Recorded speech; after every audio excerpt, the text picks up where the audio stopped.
नमस्कार। आज हम भारत के इतिहास के एक ऐसे अध्याय में चलते हैं जिसने पूरे देश की दिशा ही बदल दी। जी हाँ, हम बात कर रहे हैं मराठा साम्राज्य की।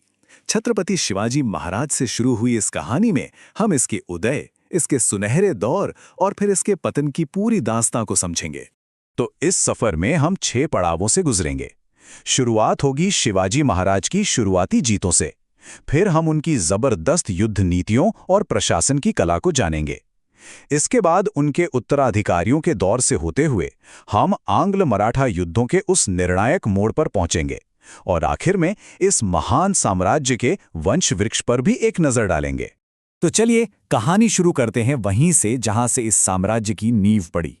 सबसे पहले बात करते हैं मराठा साम्राज्य के संस्थापक छत्रपति शिवाजी महाराज की, जिनके जीवन और उनकी असाधारण उपलब्धियों ने एक ऐसे साम्राज्य को जन्म दिया जो सदियों तक कायम रहा।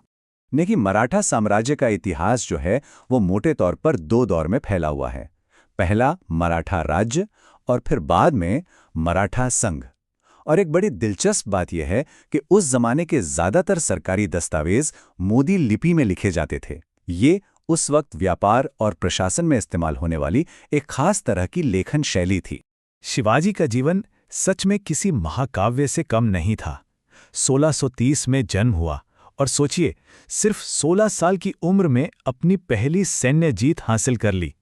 ये उनके आने वाले कल का एक साफ इशारा था। 1674 में उनका राज्याभिषेक एक ऐतिहासिक पल बना और 1680 में वो दुनिया से चले गए, लेकिन अपनी एक अमर विरासत पीछे छोड़ गए। उनकी पहली बड़ी जीत थी तोरण का किला, जिसे जीतने के बाद उन्होंने नाम दिया प्रचंडगढ़, मतलब विशाल किला। ये उनकी सैन्य प्रतिभा का पहला बड़ा प्रदर्शन था। उन्होंने गनीमी कावा यानी कि गुरिल्ला युद्ध में ऐसी महारत हासिल की कि सह्याद्री की पहाड़ियों का फायदा उठाकर उनकी छोटी छोटी टुकड़ियां भी विशाल मुगल सेनाओं पर कहर बनकर टूट पड़ती थीं। तो ये तो थी शुरुआत। अब बात करते हैं उन बड़े बड़े संघर्षों की और उन रणनीतियों की जिन्होंने शिवाजी के शासन को परिभाषित किया और उनके साम्राज्य का विस्तार किया। प्रतापगढ़ की लड़ाई की कहानी तो कमाल की है। जब बीजापुर का ताकतवर जनरल अफजल खान उन्हें धोखा देने के इरादे से मिलने आया तो शिवाजी उससे एक कदम आगे थे।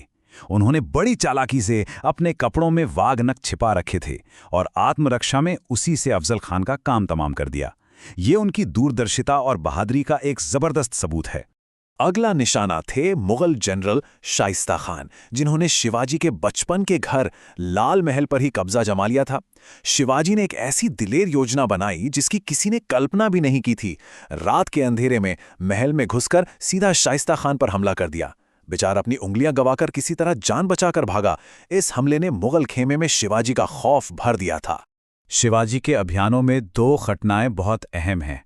एक तो 1664 में सूरत की लूट, जो एक रणनीतिक चाल थी जिससे मराठा खजाना लबालब भर गया, और दूसरी 1665 की पुरंदर की संधि। ये एक तरह का झटका था जब मुगल दबाव के आगे उन्हें अपने कई जरूरी किले सौंपने पड़े थे। और शिवाजी की चतुराई का सबसे बड़ा किस्सा वो है आगरा से उनका निकल भागना।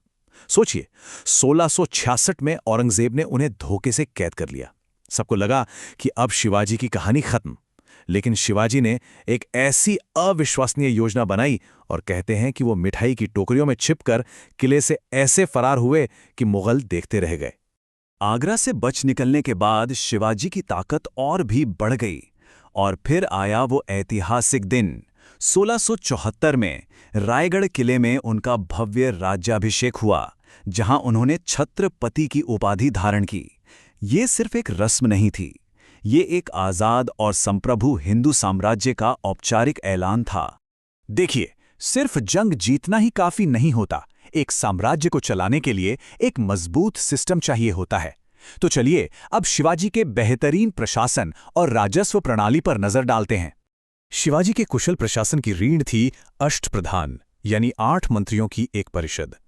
इस सिस्टम में हर मंत्री की एक तय जिम्मेदारी थी, प्रधानमंत्री यानी पेशवा से लेकर मुख्य न्यायाधीश तक। इसी परिषद ने एक मजबूत और व्यवस्थित शासन की नींव रखी थी। अब बात करते हैं पैसे की, यानी राजस्व की। मराठा अर्थव्यवस्था 2 बहुत जरूरी टैक्स पर चलती थी, चौथ और सरदेशमुखी।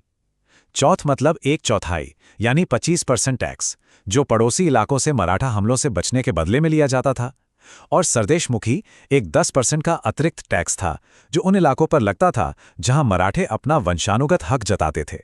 तो शिवाजी ने तो एक मजबूत नींव रख दी थी, लेकिन अब सवाल था कि इस विरासत को कौन और कैसे आगे बढ़ाएगा। चलिए अब साम्राज्य का अगला अध्याय शुरू करते हैं और शिवाजी के बाद आए शासकों की बात करते हैं। शिवाजी के बाद गद्दी संभाली उनके बड़े बेटे संभाजी ने। वो भी अपने पिता की तरह ही वीर थे। उन्होंने बुरहानपुर को लूटा, पुर्तगालियों को हराया, लेकिन उनकी एक बड़ी गलती उन पर भारी पड़ गई। उन्होंने औरंगजेब के बागी बेटे को पनाह दी, जिसकी कीमत उन्हें अपनी जान देकर चुकानी पड़ी। मुगलों ने उन्हें पकड़कर बड़ी क्रूरता से मार डाला। संभाजी के बाद उनके सौतेले भाई राजाराम छत्रपति बने। उनका दौर बहुत मुश्किलों भरा था। उन्होंने लंबे समय तक जिंजी के किले से शासन चलाया और प्रशासन में प्रतिनिधि नाम का एक नया पद भी बनाया। उनकी मृत्यु सतारा में हुई, जो उस वक्त मराठों की राजधानी हुआ करती थी। और अब हम कहानी के उस मोड़ पर आ गए हैं जहां एक तरफ मराठा साम्राज्य था और दूसरी तरफ एक नई ताकत जो भारत में अपने पैर जमा रही थी, ब्रिटिश ईस्ट इंडिया कंपनी। ये था साम्राज्यों का टकराव।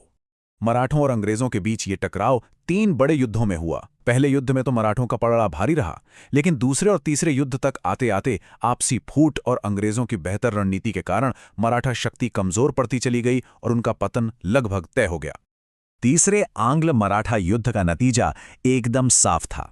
1818 आते आते पेशवा के पद को ही खत्म कर दिया गया और इसी के साथ एक केंद्रीय शक्ति के तौर पर मराठा साम्राज्य का अंत हो गया। आखिरी पेशवा बाजीराव द्वितीय को अंग्रेजों ने पेंशन देकर तानपुर के पास बिठूर भेज दिया। तो इस पूरी कहानी को बेहतर ढंग से समेटने के लिए चलिए एक नज़र डालते हैं साम्राज्य के वंश वृक्ष पर, जो हमें इसकी पूरी विरासत को एक तस्वीर में दिखाता है। ये जो वंश वृक्ष है, ये मराठा साम्राज्य की सत्ता के 2 केंद्रों को दिखाता है। एक तरफ है छत्रपति शिवाजी महाराज से शुरू हुआ भोसले वंश, जो नाम के शासक थे, और दूसरी तरफ है पेशवा, जो प्रधानमंत्री के पद से शुरू हुए लेकिन बाद में साम्राज्य के असल शासक बन बैठे। और अब आखिर में एक सवाल जो सोचने पर मजबूर करता है। जरा सोचिए, अगर आंग्ल मराठा युद्धों का नतीजा कुछ और होता तो भारत का इतिहास आज कैसा दिखता? ये सवाल हमें मराठा साम्राज्य की स्थायी विरासत और उसके महत्व की याद दिलाता है। हमारे साथ इस ऐतिहासिक यात्रा में शामिल होने के लिए धन्यवाद।